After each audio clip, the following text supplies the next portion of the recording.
Centro de Educación para el Desarrollo, CEDVD. Muchas gracias a Aura Mora, compañera de trabajo y de lucha por estas ciudadanías de paz, por estas nuevas ciudadanías.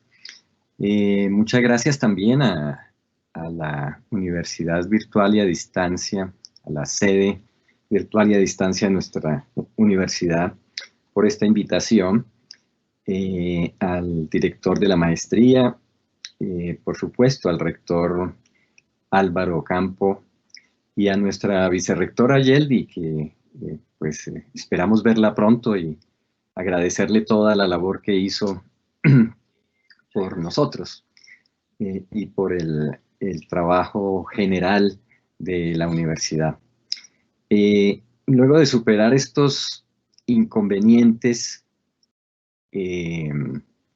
técnicos, uno se pregunta, bueno, ¿qué tan preparados estamos para la ciudadanía digital de la que hablaba nuestra vicerrectora y que va tomando pues una fuerza enorme en el mundo, dada la amplia conectividad?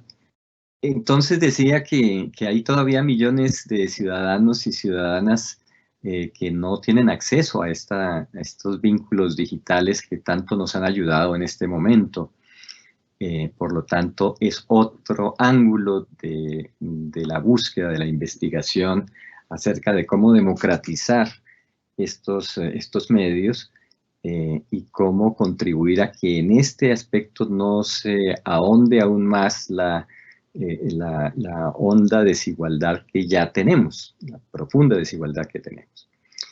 Entonces, bien, voy a leer algunas cosas que preparé para este día, que son sobre todo reflexiones en el sentido crítico, entendiendo aquí por crítica y por pensamiento crítico la capacidad que vayamos ganando para poder estudiar, vincularnos a los problemas que emergen, los problemas nuevos, y poder leerlos desde unas perspectivas diferentes, desde unas perspectivas de ruptura. He llamado esta ponencia Nuevas Ciudadanías para la Construcción de la Paz. Como decía la profesora Aura, he estado vinculado a este trabajo desde hace ya muchos años, y eso me ha permitido tomar el pulso de esas tensiones permanentes en torno a la construcción de la paz en este país de guerras seculares, y en este país también de resistencias y de esperanzas. Permítanme iniciar este conversatorio convocando las palabras de Noam Chomsky al instalar un reciente evento internacional. Nos reunimos en un momento de confluencia de crisis de extraordinaria gravedad, con el destino del experimento humano literalmente en riesgo. En las próximas semanas, los problemas llegarán a un punto crítico en los dos poderes imperiales más grandes de la era moderna. Son palabras de un intelectual, de un luchador, de un lingüista que ha visto una secuencia de acontecimientos en su país y en el mundo, y ha podido analizarlos, y que está francamente preocupado, profundamente, incluso espantado, como él dice, de lo que pueda ocurrir en las próximas semanas, agravando las crisis que ya están vigentes en este momento. En efecto, las crisis simultáneas en Estados Unidos y en China, avivadas por la pandemia, pero de naturaleza estructural a sus sistemas, y que se irradian al mundo entero, son el contexto obligatorio de cualquier análisis sobre la realidad y el porvenir de la democracia, del capitalismo y de la ciudadanía. Eso es lo que está interrogado. Como nunca antes se hace evidente hoy que el problema es la vida. Es el problema que emerge con la mayor fuerza. Cuando llegó la pandemia a nuestro país, millones de personas se habían echado a la calle con un clamor de la juventud y de las mujeres, acompañadas por otros sectores sociales. Eran voces de esperanza y de lucha las que copaban las avenidas y plazas de nuestras ciudades en esos tumultuosos meses de noviembre y diciembre de 2019. En ellas se avistaba un paréntesis abierto por el acuerdo de paz, con el sobreviniente cese de las matanzas organizadas en medio de esa vetusta guerra de más de 50 años. Una de las guerras múltiples en las que hemos estado embarcados en la corta vida de esta nación que no acaba de encontrar su rumbo. Los protestantes se hacían a ese aún débil espacio y reclamaban que no se permitiera que fuese cerrado, en medio de la hostilidad permanente de los bandos que no se habían disuelto ni aplacado y que seguían funcionando en la lógica binaria de la guerra. Muy rápidamente, territorios que se creían liberados de las batallas de los actores armados eran ahora asolados por otros, que quizás habían estado allí, invisibles, silenciosos, o que no habíamos querido ver en su real dimensión, y que ahora aparecían más asesinos, más ambiciosos, más degradados, más lejos de cualquier objetivo político. Parecía entonces la hora tantas veces aplazada para que se planteara en serio a las fuerzas políticas y sociales representativas de que otra Colombia era posible, que la paz era posible, que más democracia era posible. O sea, que había múltiples posibles para que las fuerzas nuevas emergieran. Daba la sensación de que había ciudadanos y ciudadanas dispuestos a apostarle a una democracia vibrante, a contribuir a que se hiciera un cese de esa guerra que había justificado el atraso del país y la pobreza de nuestra gente, a no permitir que otras fuerzas oscuras, las del narcotráfico, las de la depredación ambiental, las de la corrupción, las de todos los que pretendían apropiarse de rentas legales e ilegales, mantuvieran el imaginario de que nunca podremos salir del pantano de la guerra. El programa era a la vez simple, casi de sentido común, pero de grandes dimensiones. Eran y son retos enormes que se pueden decir con palabras sencillas.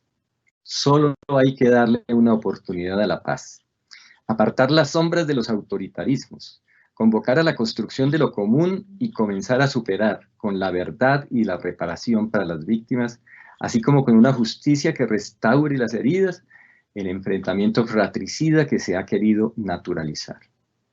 Bueno, digo solo hace falta. Y suena como si no se tratara de problemas que emergen cada vez con mayor urgencia y en una escalada épica. Si tomáramos ese camino y persistiéramos en él, tal vez podríamos concentrarnos como sociedad en la igualdad y la pobreza, a la tierra para los campesinos, a responder al urgente cuidado de la casa común de la que habla el Papa Francisco, a acoger dignamente a los migrantes, especialmente a los hermanos venezolanos, que sufren de males similares a los nuestros, pero que abrigan la ilusión de que aquí podrán reconstruir mejor sus vidas, y a reconstruir el mundo de la política, hoy atravesado por la corrupción, por el clientelismo, por el ventajismo para grupos privilegiados. Las mujeres y los jóvenes que se tomaron las ciudades eran movidos por el principio esperanza. Hacía solo 3 años, en noviembre del 2016, se había suscrito el acuerdo final para la terminación del conflicto y la construcción de una paz estable y duradera entre el Estado colombiano y la guerrilla de las FARC, al que he hecho alusión. Ese pacto entre combatientes fue uno de los pasos más importantes para cambiar la historia de los conflictos sociales y armados en el país. Pero el acuerdo no es la paz. Aunque se hayan acallados miles de fusiles y por momentos se haya podido escuchar con más potencia la voz de los resistentes civiles que anuncian transformaciones profundas y pacíficas en los territorios que han sido diagramados por la guerra, no ha impedido la persistencia de focos de conflicto armado, que han vuelto a colmar de víctimas civiles el paisaje cotidiano y la presencia de fuerzas políticas enormes que pretenden socavar los acuerdos y hacer retroceder a la sociedad colombiana a épocas anteriores a la Constitución del 91, lo que hace aún más difícil el florecimiento de ciudadanías de la diferencia y de las fuerzas de la multiplicidad. Pero además hoy estamos ante el acontecimiento pandémico. La peste ha puesto de presente no solo la vulnerabilidad de la vida humana a escala global, sino que ha dejado al descubierto las tremendas fisuras en la construcción de las sociedades que se han sustentado en la promesa de un capitalismo democrático, o al menos del intento de combinar el capitalismo y algunas formas de democracia. En Colombia, este terremoto sanitario, político, económico y humanitario se suma a las luchas en el tenso escenario de si se mantiene o desmonta el acuerdo de paz, o si se reduce a su mínima expresión, que es casi lo mismo. La guerra retorna. Quizá nunca se ha ido de los territorios estratégicos en los que la nueva modalidad es la agudización de los atentados y asesinatos contra líderes y lideresas, la industrialización de las masacres, porque así se llaman, y el ataque contra los militantes reincorporados de la guerrilla. Panorama tan oscuro como este se amplifica con los focos de guerra en el nivel global. La amenaza permanente de conflictos bélicos de alta intensidad que involucran a las potencias atómicas y el estremecimiento social que sucede al interior de los países, algunos de los cuales han llegado a estadios cercanos a una rebelión popular. Téngase en cuenta nada más el estallido popular en Chile y en buena parte de los Estados Unidos. Revueltas que no cesan. En Portland, por ejemplo, se han instalado formas asamblearias para la organización de la lucha de calles. Dicen que no pueden continuar con la vergüenza de una nación moderna ahogada en el racismo y la arbitrariedad policial. Entonces, el acontecimiento pandémico está vinculado estrechamente al deterioro ambiental, también a esto, y al incremento hasta niveles alarmantes de las condiciones de posibilidad para la vida humana. Ante el avance de la depredación de las formas de vida naturales en las que estamos inmersos y de las que tenemos una dependencia sistémica, los reclamos de los y las jóvenes europeos, y luego latinoamericanos, y luego en todo el mundo, encabezados por Greta Thunberg, dicen con claridad: el tiempo se acabó. Entonces son tres grandes frentes de crisis los que nos sirven como una grilla de análisis, como una especie de test para examinar el presente del proyecto ciudadano, en la medida en que éste está, en principio, vinculado a esa dupla democracia-capitalismo, y por tanto se encuentra en el centro mismo del debate sobre las salidas a la crisis. ¿Es posible en estos nuevos contextos una reconstrucción de la ciudadanía?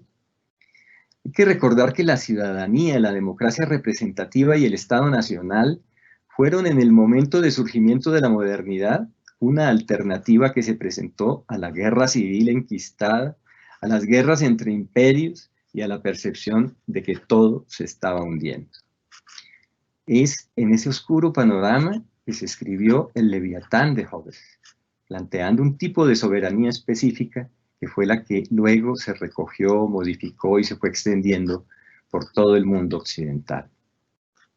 Hoy atravesamos por mares aún más encrespados. La amenaza de la muerte para muchos.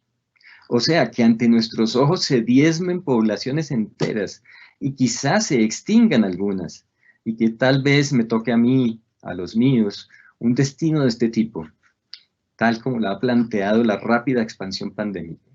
Ya nos está cuestionando esto ontológicamente, en lo profundo del ser. Lo que ha sido interpelado es, atención, profundamente nuestras formas de vida, nuestra organización social y política, nuestra relación con los demás seres vivos con los que compartimos el planeta. ¿Acaso no estamos en medio de procesos inéditos en los que se han puesto a prueba los estados soberanos, la capacidad de resistencia de las sociedades todas, el grado de organización y de dotación para el conjunto de la gente de los bienes públicos esenciales como la salud, el agua o la alimentación? ¿Y cuál fue el camino que eligieron la inmensa mayoría de los estados? ¿No fue acaso la declaración y extensión en el tiempo de los estados de excepción? Los nuevos dispositivos políticos de los estados de excepción, establecidos inmediatamente tras la expansión e información global de la pandemia, fueron dispositivos experimentales, provisionales, diseñados con afán ante problemas insólitos, que dejan entrever tentaciones totalitarias del control de las poblaciones, de sus cuerpos, de sus economías, de sus libertades, de su movilidad, de su opinión pública, de su poder, de su comunicación, de sus tradiciones, sus culturas y sus proyectos autónomos. pero no menos ha dejado ver esta pandemia esa realpolitik pragmatista, inmediatista, que plantea los falsos dilemas entre la vida o la economía, el poder establecido o la revolución, lo público o lo privado, la ética o la eficacia inmediata, el nacionalismo o el cosmopolitismo posnacional global, la dignidad e igualdad humanas o la supremacía de los más fuertes, la virología e inmunología o la transdisciplinariedad, las artes, el sentido común críticos. Todo esto nos deja entrever la sucesión mecánica de puntos de vista también cada vez más oportunistas, sesgados y violentos, carentes no solo de inteligibilidad, sino de inferioridad mayúscula ante toda la responsabilidad histórica, personal y colectiva por sus fatales consecuencias. No son uno ni dos, son muchos los mandatarios que hoy toman actitudes autoritarias y respetan la vida hasta en sus más básicos sentidos. También en medio de estas tendencias se ha agigantado el vacío de sentido, que refleja la angustia de nosotros como seres contemporáneos, individualizados, aislados, confinados, especialmente los habitantes de las ciudades que hemos percibido la fragilidad de nuestra existencia en una ciudad que cada vez parece ser menos de nosotros, pero que en todo caso, así nos lancemos diariamente a la calle a esforzarnos por comportarnos como buenos ciudadanos, a rebuscarnos la vida, a reinventar el ingreso, mantenemos la sensación de que todo está naufragando a nuestro alrededor. Y ahora parece confirmado esto en medio del miedo y la incertidumbre de lo inesperado y de la cercanía de la muerte. La pandemia ha hecho evidente y ha agudizado el tipo de administración biopolítica de la vida y ha acelerado frenéticamente la intervención de los poderes centrales, llámense formas estatales o grandes corporaciones capitalistas, en las más diversas esferas existenciales del ciudadano. Así, no obstante que a diario el Estado y el libre mercado se han mostrado completamente incapaces de proveer la salud adecuada, la educación, el alimento y los bienes esenciales, y que ellos fueron los que pervirtieron el sentido de lo común y de lo público, ahora algunos quieren aparecer como los únicos gigantes dispuestos a gestionar y controlar el cuerpo social. El mundo de las relaciones de convivencia, del conocimiento, de la sensibilidad, de la cultura, del arte, del amor, de la locura y de la muerte, de la angustia, de la infancia, la adolescencia y la vejez, es decir, todos los elementos existenciales que producen subjetividad, han sido ahora objeto central de ese creciente interés e intervención estatales y corporativos para aprovechar la amenaza viral sobre la vida y experimentar nuevos proyectos especializados que fijan marcos normativos y acentúan la vigilancia sobre cada espacio de la vida de los ciudadanos y las ciudadanas. La pandemia dio rienda suelta al capitalismo y al estatismo de vigilancia. Hay una gran justificación para que todo lo miren, todo lo sigan, todo lo controlen. Hoy podemos saber más de la verdad de la Big Data. Se nos puede decir que en cambio de la ciudadanía digital y global, tenemos en cambio creciendo, trotando un totalitarismo de proporciones orwellianas. Hoy estos dispositivos de producción de sujetos pandémicos se inscriben en leyes y normativas impulsados por operadores o intérpretes de sentido desde la institucionalidad y desde el marketing. También la pandemia se ha vuelto un negocio. Y cada vez de manera más pronunciada también aparecen las manos oscuras de las soberanías totalitarias que emergen y circunscriben la autonomía de individuos y colectividades, atizando el miedo generalizado, esa paranoia que lleva a desconfiar de todo y de todos. Ahora, cuando más necesitamos juntarnos, más nos llaman a separarnos, y que establece un amplio campo del sinsentido que puede expresarse en la incubación de estallidos violentos. Ya no tenemos las movilizaciones de noviembre y diciembre del 19, pero se han roto también los diques del confinamiento y ahora aparecen las movilizaciones llenas de rabia, llenas de ira contra el despotismo policial, contra las formas violentas con las que arremeten contra cualquier manifestación ciudadana. Y allí se están incubando también estallidos violentos. Eso no está contribuyendo tampoco a una reconstitución del ambiente social, del ambiente ciudadano para discutir nuestros problemas fundamentales. En todos estos contextos se ha acelerado el pasaje a nuevas formas de soberanía. Ya de hecho, estábamos cuestionando la soberanía estatal que pretendía enunciar desde arriba nuestra ciudadanía, pero ahora se tienden a privilegiar una codificación de tipo totalitario de la vida social, cuyos contornos aparecen cada vez con mayor claridad. La imposición de poderes aplastantes sobre la vida social en su totalidad. La generalización del estado de excepción como estructura fundamental del orden político, que además está generalizando la soberanía policial. Un capitalismo de vigilancia que se crece y que en torno de todos estos elementos se suspende el orden jurídico de tiempos normales. Ahora a los ancianos, a la gente mayor, les tocó dar una pelea para reconquistar su derecho autónomo de definir cómo, dónde se movilizan, sin perder de vista la responsabilidad que les cabe en la salud colectiva. Pero la proliferación de nuevos modos de existencia, como los campos de refugiados, esos que en la cuna misma de la ciudadanía, allá en Grecia, en la isla de Lesbos, hoy, la cuna de la polis, los tienen hacinados y confinados en una categoría que algunos llaman de subciudadanía en esos territorios, pero en que en realidad es una categoría de no ciudadanía y que está profundizando la crisis generalizada de los derechos humanos. Entonces, ese es el entorno oscuro que además sirve de escenario a una política, una concepción de la política que se aleja cada vez más de la gente común. Los políticos se van volviendo una casta especial que reemplaza con los escenarios mediáticos la posibilidad de una mejor calidad de representación. Y en cambio se convierten esos escenarios mediáticos y esos discursos políticos, como los que vemos, por ejemplo, en nuestro país, se apoderan de los escenarios mediáticos, se copan de ese tipo de política y se convierten en una principal máquina de producción de sujetos, los sujetos de la pandemia, los sujetos de una ciudadanía recortada, los sujetos quizás de una visión autoritaria del poder. El virus que se hace sentir en todo el mundo, que amenaza, que hace que la vida biológica tome una relevancia inusitada para el poder. Y esto se hace evidente hoy y se vuelve un problema específico de la soberanía, especialmente alrededor del problema sanitario, de cómo se controla la pandemia.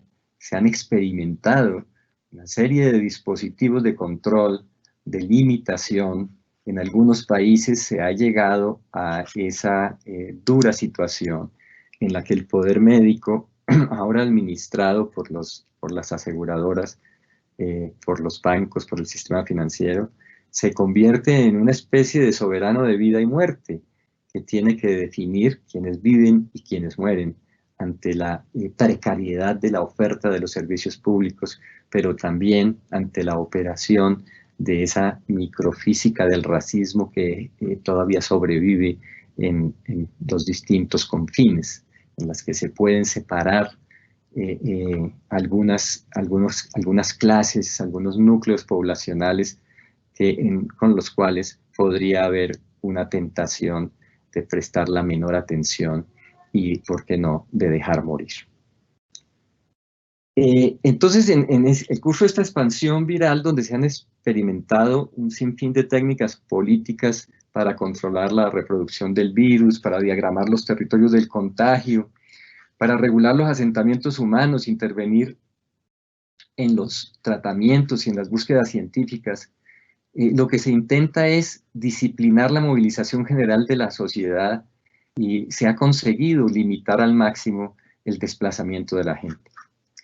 Las políticas públicas del Estado se han concentrado en la intervención sobre las poblaciones, sobre sus cuerpos y mentes, y muchas de ellas no dejan de tener semejanza con las acciones con las que se controlan por las poblaciones animales del planeta, para incidir sobre su hábitat y canalizar sus migraciones, limitando su expansión o decidiendo la extinción de especies completas. Ahora hablamos claramente de poblaciones humanas que podrían estar destinadas a la extinción.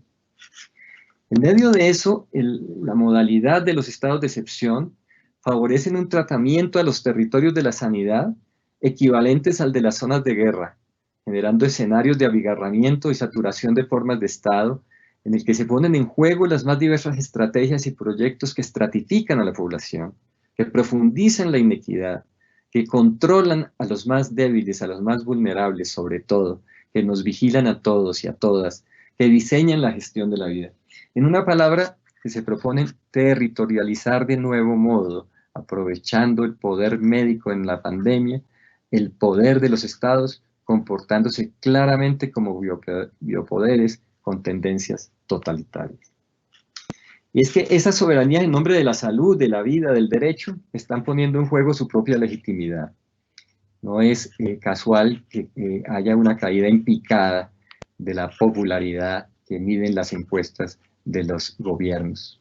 Se despojan así del discurso del respaldo popular y no tienen ningún mentiz para instaurar formas de arbitrariedad que nada tienen que ver con la democracia, que puedan ser creídos a la vista de hombres y mujeres despojados de derechos, limitados en su locomoción, restringidos en su abastecimiento, sometidos a justicias expeditivas que sancionan la indisciplina, teniendo muy poca consideración con las enormes poblaciones empobrecidas que simplemente no pueden cumplir las regulaciones porque han carecido de todo derecho para enfrentar la pandemia o que simplemente no quieren cumplirlas porque les parecen un absurdo, una arbitrariedad. Ese es el caso reciente con el que comenzó la última explosión de la ira popular con el asesinato de Javier Ordóñez. El leitmotiv fue justamente la aplicación de las medidas de orden sanitario. Para cuidarnos del Estado policial, nos mata. Entonces, ante eso, era un principio de esperanza, el principio de resistir. Para eso es necesario que nos hagamos muchas preguntas. ¿Cuáles son esos caminos de la resistencia y qué tienen que ver eso con la ciudadanía? Primero, tendríamos que analizar si en países como el nuestro nos estamos deslizando hacia una condición de ser una nación sin ciudadanos, o con una ciudadanía tan precaria que de pronto no merece ese nombre. Por ahora, solo haciendo el balance de lo que nos queda de la guerra y de la pandemia, en ese paréntesis que se hizo con el proceso de paz pudimos hacer un poco más serenamente ese balance.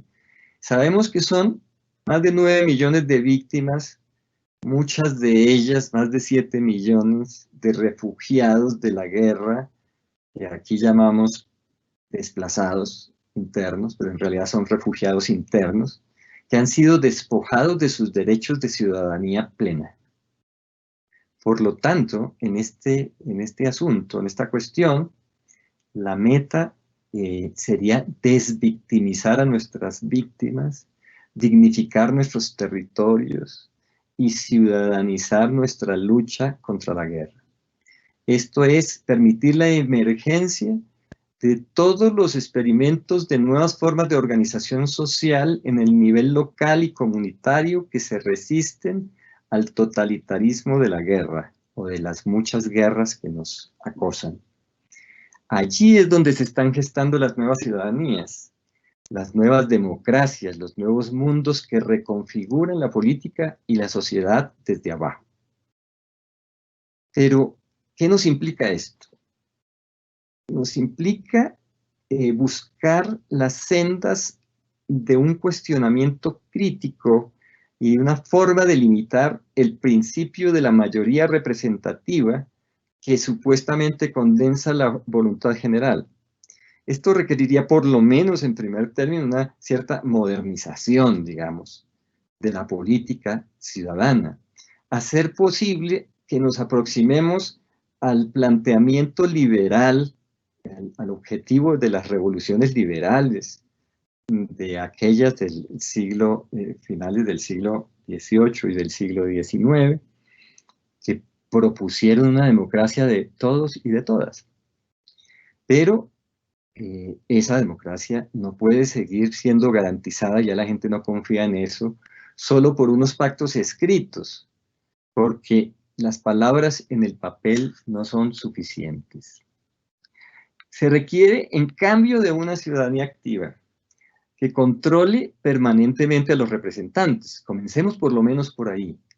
Cómo nuestros ciudadanos y ciudadanas aprenden y desarrollan mecanismos y estrategias para un control efectivo y permanente de los representantes. Que se les pueda pedir cuentas, que se les pueda revocar. Es, como decía Max Weber, una representación vinculada. Eso siempre que se creen más y mejores condiciones para que los ciudadanos y las ciudadanas tengan la oportunidad real de participar en las decisiones de los gobiernos y se reduzca la distancia implícita que hay en la representación. Esta es una especie de transición, de un momento, un trayecto transitorio, desde una democracia de las mayorías, en su carácter dual, que es la que es vigente, que es la que legitima el tipo de soberanía que tenemos, que parta en cambio de las demandas plurales de la ciudadanía y para que el Estado se vea compelido a actuar propiciando una especie de unidad coherente. Es decir, regresar al Estado a una función más de cohesión que de represión y de jugársela por un bando y jugar a la política en la lógica amigo-enemigo.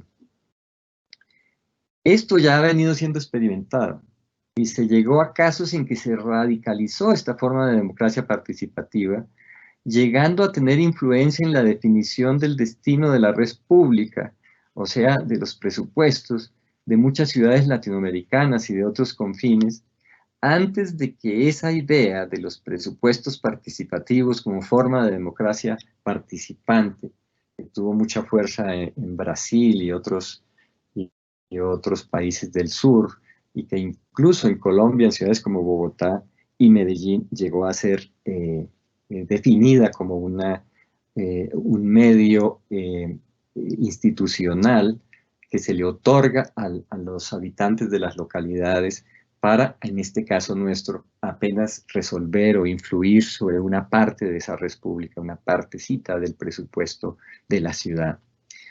Esto antes de ser completamente institucionalizada, regulada al extremo y finalmente prácticamente desactivada. Hoy se han acrecentado las demandas de una representación de mejor calidad y eso hay que tenerlo en cuenta. Los ciudadanos y ciudadanas de hoy no pueden subestimar tampoco el escenario de la lucha por una representación de mejor calidad que permita mayores y más efectivos derechos y una justicia más cercana, al lado de las demandas de la lucha contra la pobreza y la desigualdad, y por elementos tan fundamentales como los que dejó clara la pandemia, en una economía rentística y extractiva como la nuestra, y vivimos de las rentas, el Estado vive de las rentas, las grandes corporaciones, antes que la producción industrial y la producción de bienes y servicios, le apuestan a la economía extractivista. En ese tipo de economía, en el que por lo tanto crece lo que llaman la informalidad, es decir, la lucha diaria del rebusque, en el que no pueden esperarse mejoras salariales y de ingresos simplemente por la vía de los pactos de empresa, eso se ha ido reduciendo, esa posibilidad. Lo que se hace necesario es la fijación de una renta básica universal. La pandemia dio la ocasión, y en algunos países ha funcionado mejor, de que no se puede confinar a la gente, impedirle que desarrolle sus actividades productivas y económicas y simplemente darles una especie de subsidio que no alcanza para nada, sino que se requiere de lo que es propiamente una renta básica universal, que permita incluso activar la demanda del propio capitalismo. la demanda para que circulen las mercancías que produce el capital. Y entonces finalizo con estas preguntas que quedan abiertas para la democracia. El tipo de ciudadanía que nos proponemos requiere de una conjunción de fuerzas, de una composición de potencias y voluntades civiles que recompongan el sentido de la ciudadanía, que lo acepten como una ciudadanía de lo plural y de la diferencia, y desborden la condición de una ciudadanía monolítica atada desde su origen a una enunciación desde arriba, desde la soberanía del Estado. La pregunta es si las nuevas fuerzas y sus nuevas composiciones pueden mantener un desafío directo a un límite que parece hoy infranqueable desde la perspectiva moderna y liberal, esa que plantea la ciudadanía convencional, esa figura preconstituida desde el Estado que otorga derechos y exige obediencia, y que esa es la sustancia de la ciudadanía, y en realidad es lo que legitima la soberanía. Y le da algún sentido, una condición política de lo público. Es posible que las nuevas fuerzas y sus nuevas composiciones desafíen directamente, rebasen esos límites que han sido puestos por esa configuración de un tipo de ciudadano, de ciudadanía sustancial, de un tipo de ciudadano erigido como sujeto, construido como sujeto desde arriba. ¿Cómo conseguir además que la vida y su potencia fluyan y eviten la captura, esa captura de la energía comunitaria, de la energía social que circula por todos los poros de la sociedad y se impide que sea capturada siempre por los grandes poderes hegemónicos? ¿Será posible una escala de movilización y reapropiación de las condiciones de ciudadanos y ciudadanas asentados en la diferencia, que también rebasen la frontera impuesta por el miedo y la amenaza de la muerte pandémica o de la guerra, que son las que dictan la obediencia ciega al soberano? Porque supuestamente el trato es ese, que él es el que nos proporciona la protección. Entonces yo dejo abiertas preguntas como esas que están asentadas en los elementos que planteé al inicio. La gente no ha dejado de luchar por sus derechos.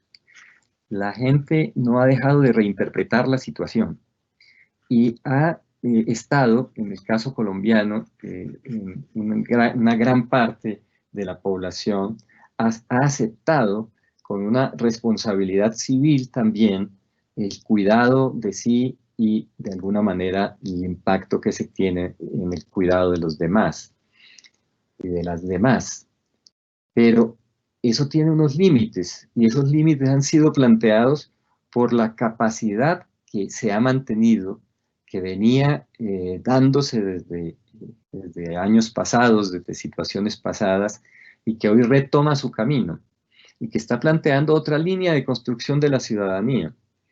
Mientras el Estado es cada vez más cercano a unas alternativas autoritarias y de ejercicio pleno de su soberanía, inconsulta con la gente, como han sido tomadas la mayoría de las decisiones justamente porque están en el marco de estado de excepción.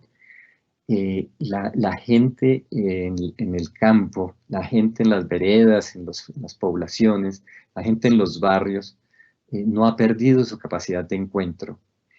Y hay que buscar una salida que profundice democráticamente la posibilidad de que su presencia, la presencia de esta gente en la calle, la presencia de las movilizaciones, la presencia de la gente reclamando sus derechos, sea una presencia constituyente, es decir, permita rehacer, reconfigurar elementos de esta ciudadanía que se ha hecho jirones y que hoy requiere, por lo tanto, de una convocatoria diferente y de una manera de desplegar su potencia y sus poderes básicos, sus poderes de comunidad para rehacer el país. Sin ello, no va a ser posible, y mirémonos en el espejo del mundo también.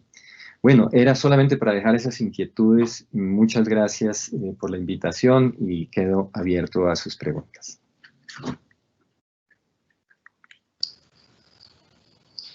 profesor Oscar, muchísimas gracias por esta ponencia tan importante y tan fundamental para pensarnos la vida social hoy. Le cuento que le tenemos muchas preguntas y tenemos un tiempo limitado, entonces vamos a aprovechar el tiempo. Las preguntas van así. En el contexto de la pandemia, ¿cuáles son estas nuevas ciudadanías activas y cómo se comportan en la configuración de lo social y qué acontecimientos podemos tener como ejemplos de ello? ¿Cuál es el papel de la tecnología en estas nuevas ciudadanías? ¿De qué se trata esto de dejar morir en esta biopolítica en la pandemia? Colombia podría ser una de ellas y cómo actuar ante este acontecimiento. Desde el discurso de la academia, con este diagnóstico que usted nos da, ¿qué posibilidades tenemos? Esa es una primera tanda de preguntas. Y aquí tengo otra que también son muy interesantes.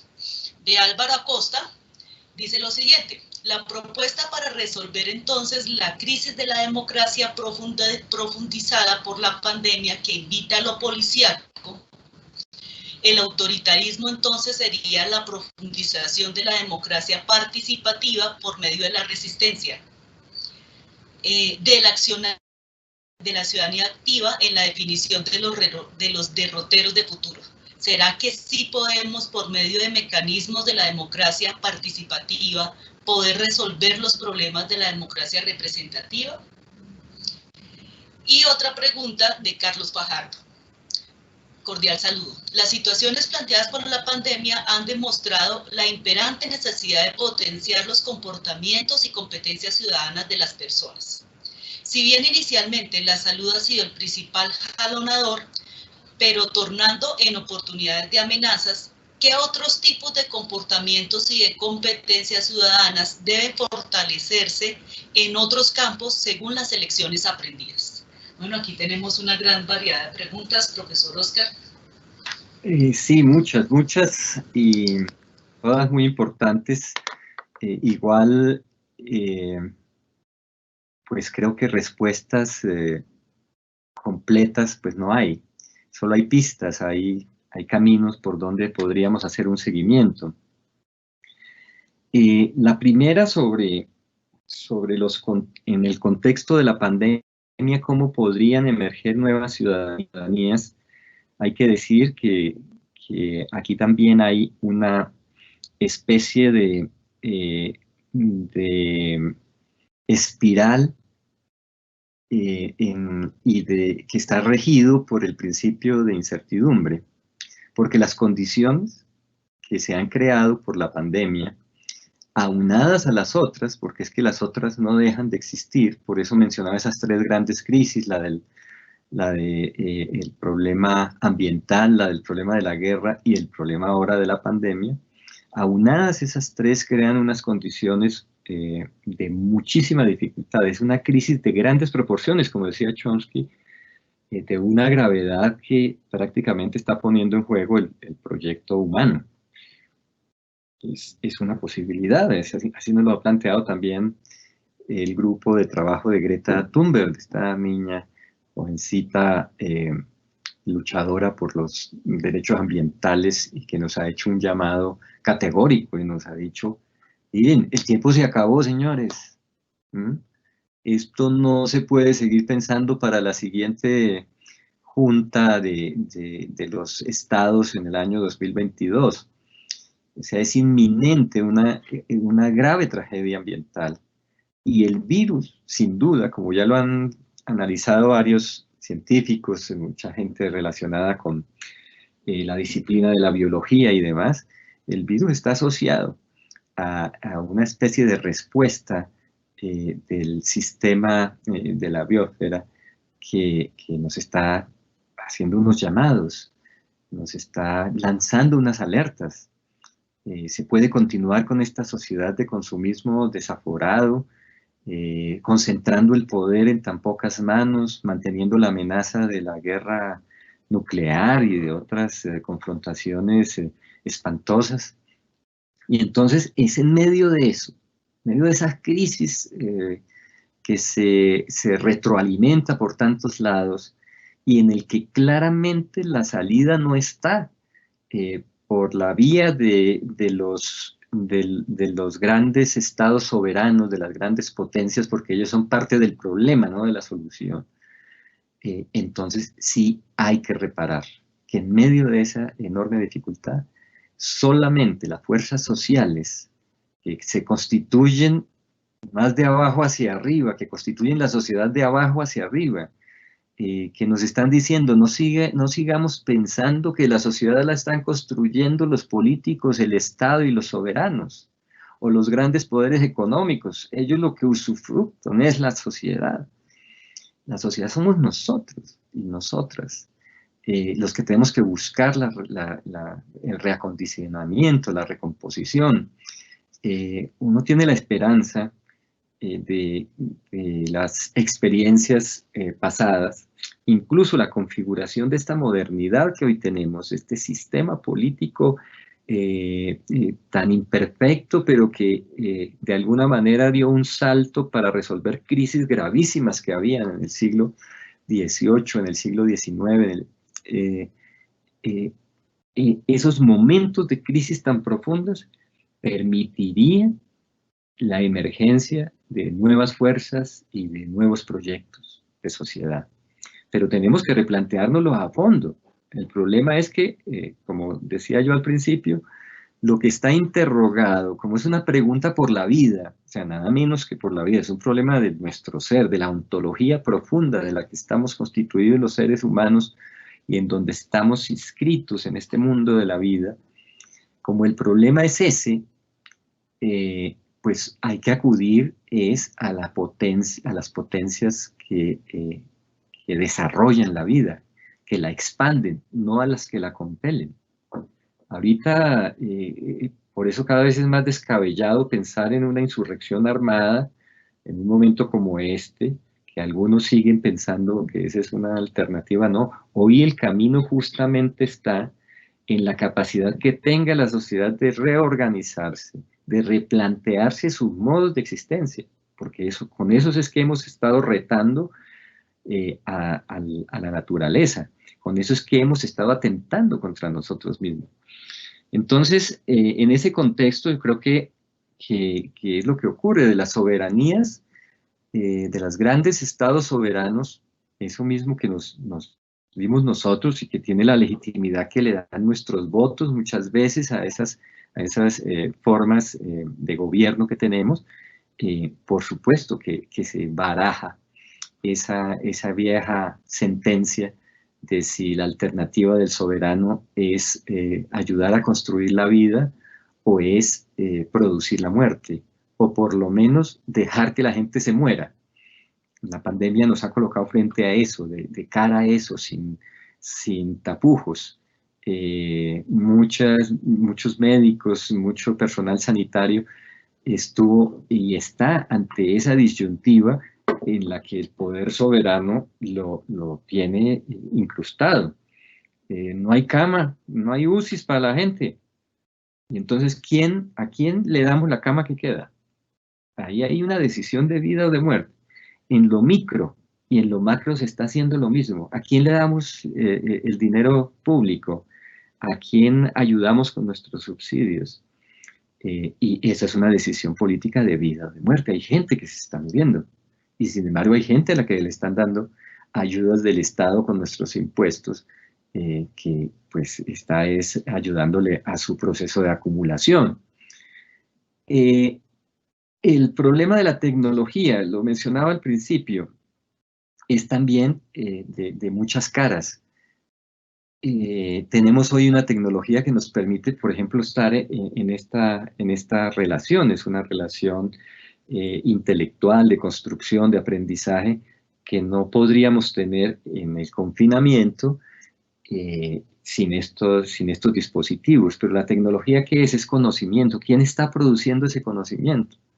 ¿Por qué ese conocimiento social que se produce no se le está devolviendo claramente a la sociedad y en cambio cada vez se aumentan las barreras para el acceso a este tipo de tecnologías que podrían ser, como lo son, muy potentes para resolver muchos problemas? En cambio, sí se afinan los dispositivos para que estas tecnologías, por ejemplo, a través de la acumulación de datos, lo que llaman la Big Data, quien tiene el manejo centralizado de la Big Data, de esa enorme cantidad de información y conocimiento que producimos todos y todas y que se lo damos gratuitamente a estas empresas sin exigir ningún derecho, ninguna claridad al respecto. Y cómo esto ha servido desde antes de la pandemia para redirigir el mercado, para crear nuevos tipos de consumidores, pero también para dirigir los procesos políticos, incidir en las elecciones, crear falsas noticias, etc. Entonces hay unas caras tremendas también de algo que se ha llamado el capitalismo de vigilancia. Sobre esto ya hay muchos trabajos académicos, especialmente en los Estados Unidos e Inglaterra, sobre cómo ha crecido esto. Y que tiene también esos efectos. Ayudó a controlar la pandemia en algunos casos, por ejemplo, estados autoritarios como el chino, que tienen ya montada todo un dispositivo enorme de vigilancia biopolítica, de reconocimiento facial, de saber todos los signos vitales de cada uno de sus ciudadanos y ciudadanas, saben dónde está la pandemia, la confinan a la gente, cierran pedazos de la ciudad o ciudades enteras y así la contienen, de alguna manera la contienen. No hay mucho de nuevo en eso, así se contenían las pestes también, ¿no? Claro que no tenían las cámaras ni los medidores de temperatura ni nada de esto, pero era el confinamiento. Entonces no hemos avanzado mucho socialmente a ese nivel, porque allí se ejercen unos poderes muy despóticos. Bien, pero también hay una pregunta sobre la profundización de las demandas de la participación. Yo dije una cosa allí para que quede como un problema que estamos estudiando desde muchos ángulos y por supuesto es un problema, una pregunta sobre todo de investigación y una pregunta muy grande para las organizaciones sociales, para los movimientos sociales. Veníamos en un modelo de democracia basado en una representación de bastante separación entre los representantes y las bases o los representados, ¿no? Cada vez mayor esa distancia, tanto que se llega a decir que esta democracia no es una democracia del pueblo, como se dijo al legitimarla, sino que es una democracia de los representantes, en las que los electores, por ejemplo, que es el principal mecanismo, el del sufragio universal, lo que decidimos es quién va a decidir. Nombramos al grupo que en realidad va a tomar las decisiones. Ahí perdemos todo el control. Entonces la democracia de participación o participativa se creó como un mecanismo de transición, como un trayecto intermedio en el que se acerque la representación un poco más a la participación directa de la gente. Y ahí ha habido algunos experimentos interesantes. No deja de ser importante para la cualificación de la democracia representativa, la democracia de participación. Es decir, la democracia participativa es un mecanismo funcional a la democracia representativa.